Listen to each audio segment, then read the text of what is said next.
Alright guys, welcome to another edition of the Anything Wrestling Podcast. Thank you so much for tuning in. Once again, we got the crew back together. It is the Shant, Dan the Man, and the Commish. God, we gotta get this right, guys. What? I'd like to introduce myself. I am the advocate for this podcast, and my name is the Commish. By the way, your contract is coming to an end. And we're not resigning. That's what you think. Anyways. Today we are going to be talking about SmackDown versus Raw. Oh, thank God. Let me get my notes out. Oh, I can finally talk about GM mode. There we go. Right there. Let's do this. Not the game. What? Not the game. We're not talking about the video television series. Son of a bitch. Okay, fine. Do you have a question? Why won't you let me talk about the games? That's in another universe. And that would take way too long. I'm sorry. Can I take a second? Done. Okay, well, now as we carry on with the episode, I guess I'm going to take... No, I'm just kidding. Sean, let us know in the direction we're going as I advocate this episode. Well, we are going in a much better direction in Roman's career. Consequently, he's not in any of the SmackDown vs. Raw video games. Yes. You can download his call. Yeah, I guess. We gotta get away from the game talk. I'm sorry. Nonetheless, yes, like I said before, we are here to talk about SmackDown versus Raw, the television series. It has gone through a very big evolution. I think, you know, with Raw starting in 1993, with SmackDown starting on my birthday in 1999. Happy birthday, Sean. That's the greatest gift that WWE could give you, actually. Except for maybe, I don't know, the WWE Network. For only $9.99. Not negotiable, but very reasonable. You know, there's been an evolution with both shows, and I think we're going to get to this eventually, but, you know, everyone wants to say that Raw is the A show and SmackDown is the B show because Raw has 25 years and SmackDown is just coming up on, 20 years. You're right, fucking baby. That's a good run still, though, man. Like, I don't know. For a B show, I mean, well... We'll discuss what we think is a A and B show lately, but for a B show, he's right. I mean... The B team. I mean, there's so much you can do. I mean, well, let's start at the beginning. Obviously, Raw had been going on since 93. Yep. And then, the roster had been building a lot. There was so much to do, but not enough time. Are you okay? I thought of it. I was going to say, in the beginning, Vince said, "Let there be Raw." And there was. Oh my God, that was glorious. Like Bobby Roode's career. Anyways, moving forward. God, yeah, so there was a lot going on, from 1993 all the way to 1996. And then from 97, I mean, it was going on before then, but in 97, is when you get the Attitude Era, the Monday Night War is at its peak. Things are happening. Then you get the invasion angle where you got ECW superstars coming in, WCW superstars coming in. Yes. Invasion comes to an end. And then all of a sudden in 2002, we get a shift in direction where they say we are splitting up Raw, having one roster, and SmackDown having a completely different roster as well. Woo! Co-owner of the WWE. The consortium. But what did you guys think about the draft where there's a split in direction where Raw is going to have one set of superstars and SmackDown is going to have a different set of superstars? I was initially pretty excited by it. It was an interesting concept. It got me stoked for a little while. Even doing the superstar shakeup always adds a little bit of fun, but especially nowadays with so much stuff on the internet. You can kind of, when they announce that a superstar is moving from Raw to SmackDown, you can kind of assume why. Yeah. And you're like, oh, it's because you guys don't give a shit anymore. Which will establish that move isn't always necessarily a bad thing. But, no, I was excited by the prospect out the gate. I think, well, my take on it first was just like, okay, we obviously have two shows that have a lot of superstars. You know, everything was going okay, like, you know, cross-mixing people in, and like, you know, you had your one set of superstars sometimes that would originally only be on SmackDown sometimes. Yeah. And then very rarely be on Raw. Or you had your one set of Raw superstars that would make small appearances on SmackDown. And my take on that was like, okay, doing this kind of gives like the superstars, as far as like in their personal lives, maybe time to like readjust or like see how better they would work if they had other optional times to be, you know, working.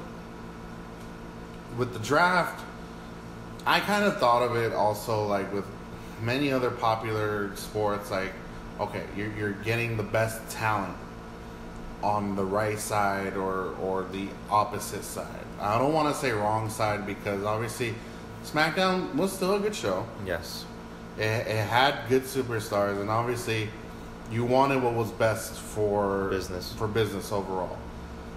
And I think one draft in particular you saw, which I think was one of the best reactions, with The Undertaker. Yes. Not only, okay, first of all, he would be a number one pick for me regardless if I was a promoter. But to see his reaction when he got drafted to SmackDown, like him throwing the chair, just being pissed off and like leaving the locker room, like he sold it so well, and you're just like, is it because he's losing a push for the title, or is it because the title, he knows that it's gonna stay on Raw somehow? Like, what's going on? I think also there was prestige of like, you know, from when Raw started, it was the show to be on because it's the longest running show and it has all this prestige. And all of a sudden it's like, okay, you've been on Raw, that's great. Now you're going to SmackDown. Like, am I in trouble for something? Because SmackDown at the time did not have that name to it. Like, everyone knew what it was, but it was awfully new. It was kind of a shift in direction. The concept was like, hey, we have too much talent. We really need to split it off. And we need to get better ratings for our other show, because if not, we're going to start falling apart. Yeah. And that's not what we want. The funny thing especially is, with the acquisition of the other company, you suddenly had an influx of people. Like with WCW. I'm sorry, what? WCW Wrestling? Wrestling. And then, of course, with ECW. ECW. ECW. ECW. We keep doing that. I know. I'm so sorry. One thing I was going to add is that Undertaker goes from being frustrated from going to SmackDown to being, like, I think there was a moment where from, like, 2002 to 2008. Are we talking about the first draft, guys? I think we were just talking in general. In general. Well, I'm talking about when we're talking about the Undertaker being drafted, because I've got him here as going to Raw. Well, didn't he go to SmackDown at one point and was frustrated? Maybe. I remember that it, segment. yeah. I don't know. I'll check the other one. Um, You were saying. It's just, you know, Undertaker has that type of reaction, and all of a sudden, the next thing you know, Undertaker is like a SmackDown ringleader, you know, where when you think of SmackDown, now Undertaker is one of those names that comes up, and he's had a lot of great storylines and matches on SmackDown as well. And he had a lot to do with, like, big character development of who he was pushing at the time. So we transitioned from the draft, so now we're in the Ruthless Aggression era, where, you know, SmackDown is having their respective storylines, Raw is having their respective storylines. I think this was during the time where on Raw it was a focus on Triple H and Shawn Michaels, their rivalry. For a minute, yeah. And then on SmackDown, Brock Lesnar, The Undertaker, Hulk Hogan. yeah. brother. But you had, like, good stories going. Yes. You had good direction at that time. And a lot of... And me personally, I thought with this whole shakeup, like, I was just like, is this really happening? Are we really getting these stories, like, separated like this? Like, at one point, I would love to see Triple H go back and have a rivalry with The Undertaker at that point. But what he was doing on Raw with Evolution and Shawn Michaels... I thought that was great. Yes. And then what The Undertaker was doing there, it seemed like he was running things. Yes. And then you get to roughly about 2005, where for the first time, you get the whole SmackDown versus Raw aspect, where now because we don't got anybody else to fight with, we're now fighting amongst each other. Ourselves, yeah. What did you guys think of that? The whole SmackDown versus Raw. No, that's kind of when you started to really highlight the competitive nature of it. I don't think we'd really rolled out bragging rights just yet, but you had that sort of those showdowns at Survivor Series, at the big pay-per-views where you'd have marquee superstars from each show have a blood feud, for lack of a better term. But it gave you sort of an element of importance of the competition between the two shows. Yeah. And it made it seem like at that point, like when this was happening, it's like there's a real like feud going on with these like companies like against not companies, but like these brands against each other, and it's like, okay, who is the better? Is Raw better than SmackDown? Is SmackDown better than Raw? Yeah. And depending on who won the match, it's like, okay, that shows being more dominant, superior. Yeah. But sometimes people were still more tuned into Raw than they were to SmackDown, because at one point, SmackDown was going through its own thing where it was switching networks and not really having like a home of its own at one point. Yes. Like it never really could find its own home, but yet where was Raw? In the USA Network, always. Like it never seemed to fail. Yeah, not the other one. TNN transitioned to Spike, and then we jumped over to USA, where I think they'd been pretty much the whole time. Yeah. So yeah, Raw, I think if you go back during certain years, Raw might have been superior, and then if you go back during other years, SmackDown would have had the better product. But it leads us into now, where, let's be honest, Raw has become now a 3-hour show. And it's really literally at a point where I used to be able to watch Raw no problem. Yeah. With like all 2 hours? Or all 2 hours. Okay. Yeah. Then when it went to 3, I'm like, okay, we're doing okay. Okay, now it's becoming really stale. Just, gimmick matches, fill-in, squash matches. Not to mention you'd be stretching a feud over the full 3 hours like silly putty. Don't you have an example of that, Dan? Which one? Roman Reigns? And how Roman will open the show with a mediocre promo. And then he'll have a match immediately after that against someone like Kevin Owens, and then half an hour later he'll have another promo backstage, and then you'll have another promo right before the tag team match that the show. Anyway, why does it always have to be about Roman Reigns? Sorry. Moral of the story is that you begin the Roman Reigns show. You begin the Roman Reigns show, and then you have the Roman Reigns halftime show, and then you have the Roman Reigns finale. So. That's just sort of the blueprint that's been in place for a while now. Oh, and by the way, during the Roman Reigns show, sometime, we do have Seth Rollins. We do have Kevin Owens, who had to have a match with Roman. They're all making guest appearances, though. Yeah, they're not all aligned with the show, apparently, unless it has direct conflict with Roman. God, that would kill me. I'm sorry, but 3 hours. 3 hours of Roman Reigns. It just seemed like it's like, okay, we get the push, Vince. We really get it. Why are we only focused on Roman? Thank you. There it is. No, really, why? Would you focus 3 hours on Roman? Well, let's look at it like this. Isn't there somebody else that you could focus on Seth? Raw? Like who other than Seth? Who? Seth Rollins, Dean Ambrose, Finn Balor, Bray Wyatt, Matt Hardy. I'm just saying, who better than Roman? Really? Who better than Canyon? Austin. Wow. Well, that kind of brings us to our next point. Is SmackDown. SmackDown, as of the last couple months, I want to say 4 months. Three to 4 months. Real nice. has been brilliant. I mean, you take a 3-hour show that's supposed to be the longest running weekly episodic television show, and everyone knows Monday Night Raw. Just by saying that, anyone can recognize that. And then you have a 2-hour show of SmackDown. 2 hours. 2 hours only. Okay, let's put emphasis on a lot of things that SmackDown is. It's a 2-hour show. Granted, you have so little time, technically, because I think right now SmackDown has a bigger roster, talent-wise. That's not focused on one person. Who? But in... Oh, I can mention a lot of SmackDown superstars. But in those 2 hours, you find enough time for stories. You find enough time for promos. Great promos, by the way. You find enough time for good, solid matches. Even as great well. matches. Yeah. New Day has been on fire. Yeah. You make so much and crunch it into 2 hours, and all of a sudden it's like, wait, I want to watch SmackDown right now. I want to know what's going on with AJ Styles and Samoa Joe. And I think that keeping it to 2 hours is also a benefit for SmackDown because it forces the writers to be more concise. And so having a bigger roster in a shorter period of time, you then have to truncate things and be more precise with it so that you can fit more into that 2 hours, and so it makes them keep it cleaner.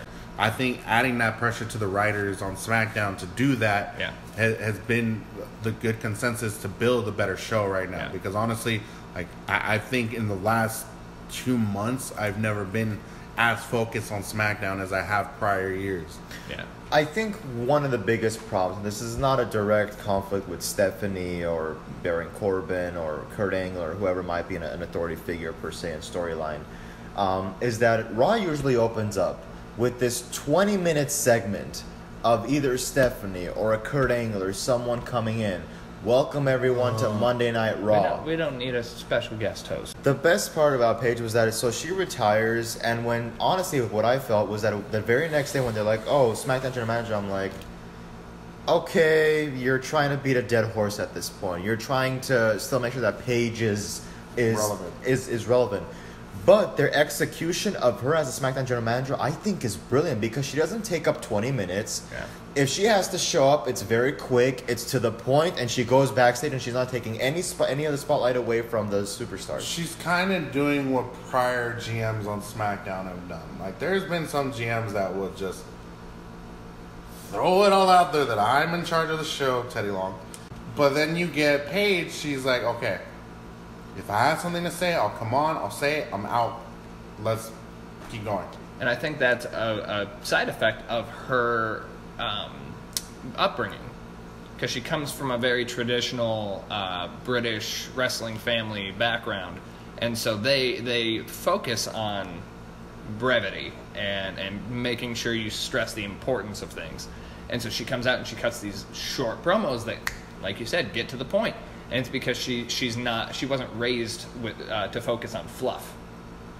Kind of like, unfortunately, how Stephanie was raised because of Vince. Like, not to say that she can't run a show. I'm not saying that at all, because technically she used to run SmackDown at one point herself. And did a great job. Yeah. But I think because she's been doing this for so long, like on Raw, and then the whole thing with Kurt Angle and Baron Corbin, like, you have a lot going, but at the same time it's like, okay, we get it. You're the daughter of Vince McMahon. You're running a show.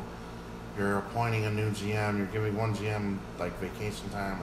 I don't care. Can we focus on like what's going on with Kevin Owens right now? Kayfabe quitting, or he really quit, or whatever. Can we focus on what's going on with, I think, the greatest, like, no, God, no. You weren't about to say the greatest Universal Champion of all time?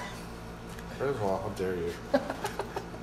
I was going to talk about how we're getting this resurgence of the Shield, you know, and just like, there's so much talent on Raw, but yet let's focus the first almost half hour of the show to the daughter of the owner. No offense to Steph, I love Stephanie McMahon in more ways than one. That ass, but you know what I mean. Like, it's like, can we take the focus off you and put it back to the show? And, you know, I think one of the best parts is that we've seen people like Carmella and James Ellsworth kind of be in Paige's face and, you know, give her an insult. And, you know, it's like when that happens on Raw, oh, well, you're in a handicap match, 10 versus 1, go. You don't talk to the boss's daughter like that.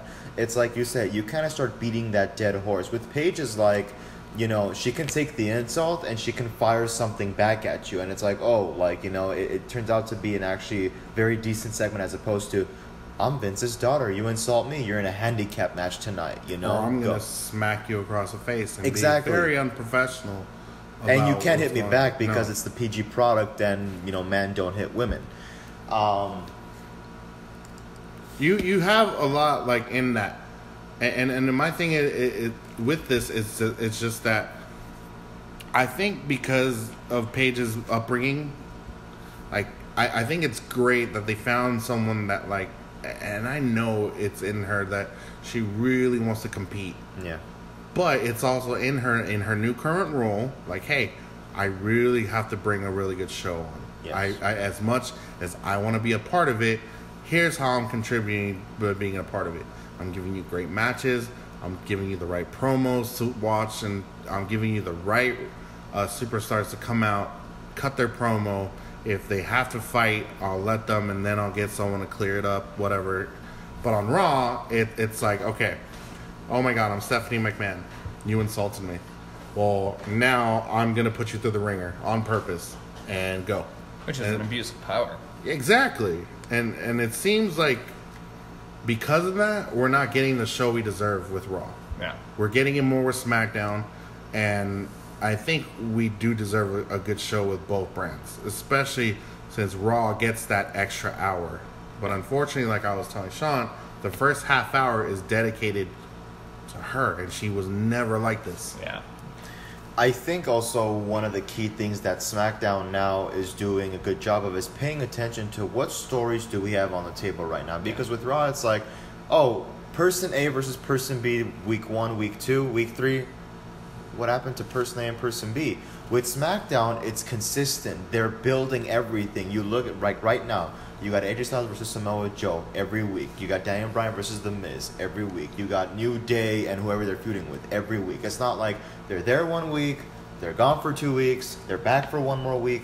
They're consistent. I think that is what key to your product is keeping everything consistent. But I think, and I remember what I was going to mention in my point before, is that you are kind of getting some of that continuity and consistency on some Raw superstars. Like, honestly, I think... Roman.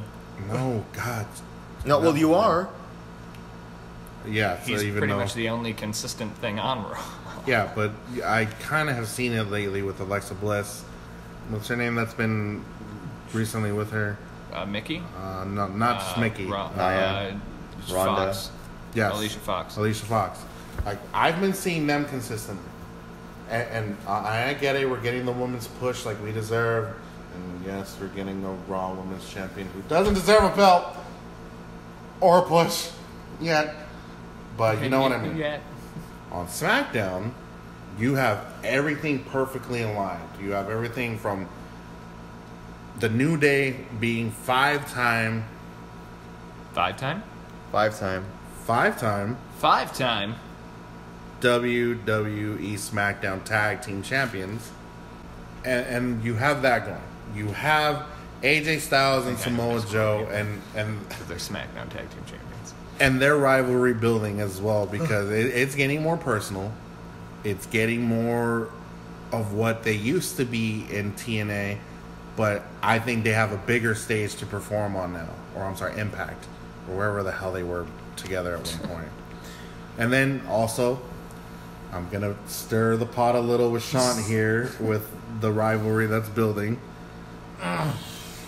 Charlotte Flair, woo, versus the anti-hero. Not the heel, but the anti-hero. Straight fire. Becky Lynch. Say her name again. Becky Lynch. Becky Lynch. The Becky to my Lynch. Like, you have...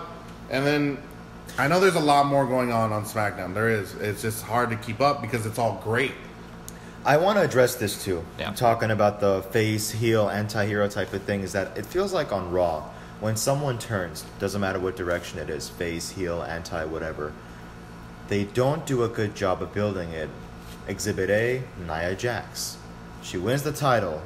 1 week, she's all smiley faces and anti-bullying. The next week, she's screw Ronda Rousey, you're nothing, and, basically is the bully. So she becomes the big show of the women's division, just turning.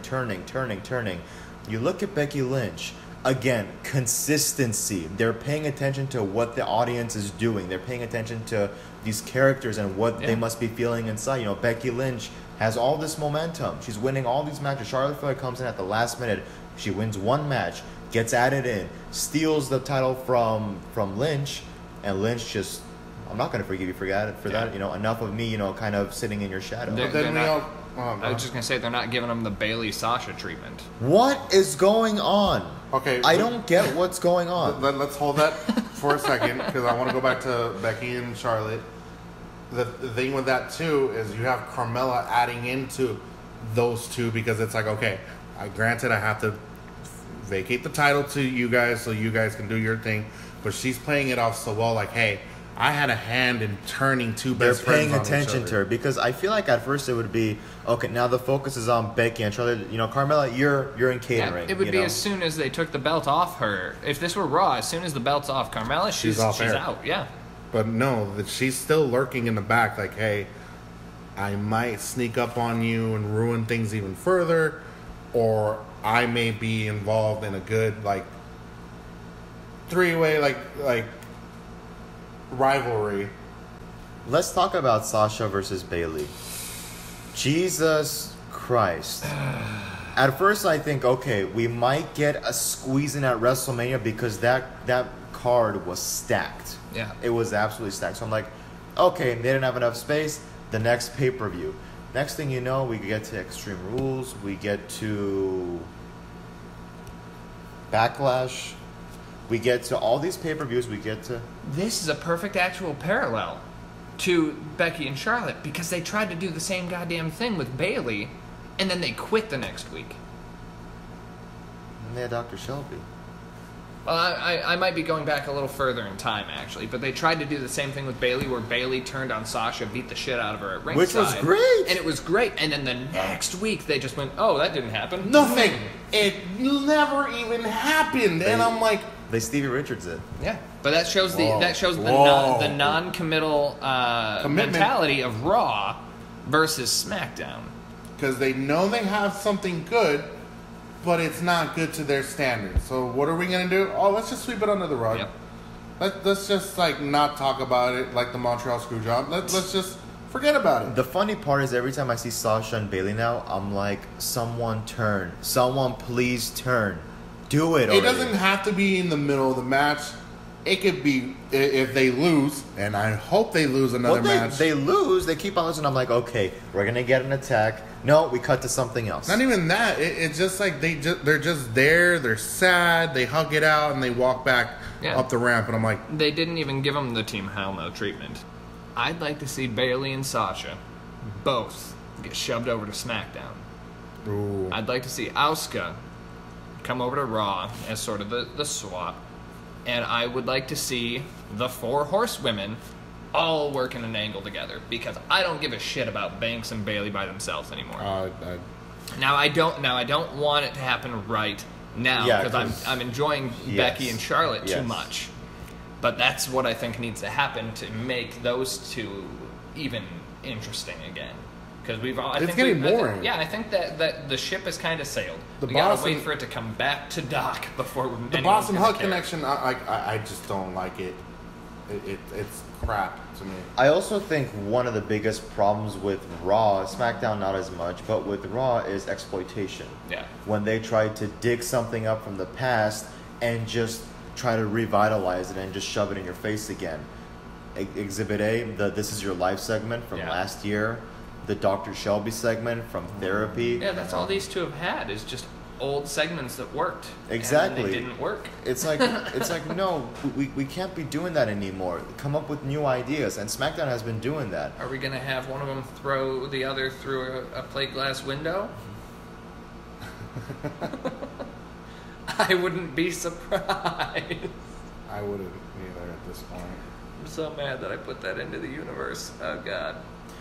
Anyway, but I mean, you paid, and what's so funny is there was an interview that they did with Sasha and Bayley. Like, what do you guys think about the half of the horsewomen feuding on SmackDown?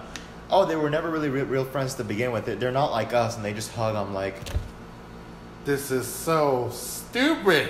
what? Yeah. Literally a Steve Austin moment. What? I said we're friends. What? I said they're not. What? I said we're better than them. What? I think we're gonna feud. Okay. Okay. Um, But no, like, and this is the thing, like, It's not my gimmick. You do it better. you do actually. what? I said you do the gimmick better. Moving on. No, but damn it. Anyways. We got places to be. You can do it if you want. Go Like ahead. Roman's career? Anyways, But I mean, you see, we're seeing the difference between both brands. If I could bring it all the way back, you're seeing the difference between both brands and how they're doing stories for their superstars.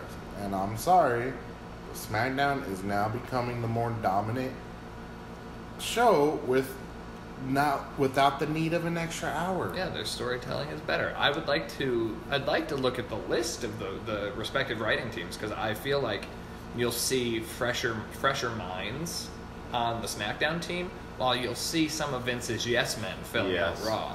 And so then they just kind of go with whatever he's down with. Vince is Yes, like, master. all right, let's do this. And Yes, they're all master. like, Triple H. Tropical H. Yeah, I think that's the best way to sum up Raw right now, is just trying to relive the glory days, trying to revitalize what has worked in the past, and just trying to bring it back and kind of beat a dead horse with it.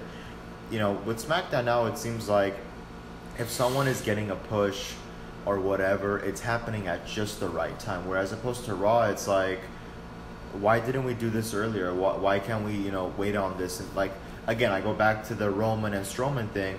Why are we doing this now? Save that for later. Like, Roman is your Universal Champion. That's it. Like, it is what it is. But you got these 6 men going down each other's throats. Like, even like with the tag team title change, I'm like, why couldn't we just give the Revival and the B team something to feud over? Leave the Shield and Ziggler and Drew off to the side here for the 6-man tag, and then we can kind of meet those two in the middle. And that's what I feel like SmackDown does best, is that their timing is good, their execution is good, and when the show is done, you're not saying, why did that happen? Why do we do this? It's like, no, everything makes sense. Let's go. I can't wait to see what happens next with Raw. It's like Too many directions, not like one cohesive leader guiding it all in the right way. I think because I was going through all the clips from Raw from yesterday, Yeah. and if you go back and you look on their YouTube channel at the names of each of the clips, I think there's only like 4 total from the entire show that do not include the Shield, 4. McIntyre or Ziggler or Strowman. 4. Yeah, there were a couple women's segments. There was Bliss with Elias, the Authors of Pain, Jinder Mahal and Bobby Lashley. and I think that was it. Yeah. I think everything else involved one of those 6 guys. Yes. So, But I mean, let's touch on that for a second too. It's like there are some superstars where you feel like they're just barely doing something weekly just to show that, oh yeah, they're still there. Like Bobby Lashley. I'm like, this guy goes. I'd forgotten about him. If we're being I'm not entirely gonna lie, honest. I totally like. But wait, see, what? that's the problem, is that he beats Roman fair and square with 1 spear. Yeah. Ironically.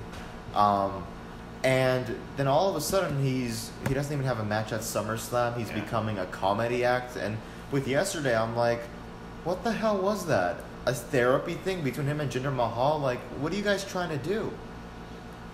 They're probably gonna. What is Sammy out with? Injury. Well, do we know what the injury was? I don't remember. Was it I think it's a shoulder injury because he was in Is he sidelined for a while? I think he's for a silent while. almost a year. Jesus. Well, then they're probably just going to kind of fill Owens in to take his place, because that's what they were doing immediately before this. Was they were doing Zayn and Lashley, so they're just going to bring in his which pal. was stale, and I was over it already. I don't like what they've been doing with Sammy. I watched another video on YouTube where it was like the top 10 surprise or hometown surprises. I saw it yesterday too. Yeah. And they had Bret Cena Hart. versus- Bret Hart announced Sami Zayn to fight Cena. And Crowd. when Sammy came out, he was very serious. He was focused. That's again, kind of like with Roman, that's the kind of focus and character that person should have. Meanwhile, I've made this comparison before to fucking Power Rangers, how you had Kevin Owens and Sami Zayn kind of filling the Bulk and Skull roles. So you've got Sami Zayn bouncing around and laughing and giggling, and he's got his fucking newsboy hat on, and you're like, sit the fuck down, Sami. Because I don't look at him and think that's his character. He should be serious. He should be focused. I think, it goes back to Raw going back on their word, essentially, is that you build up Sami Zayn and Kevin Owens, and they have this brilliant match.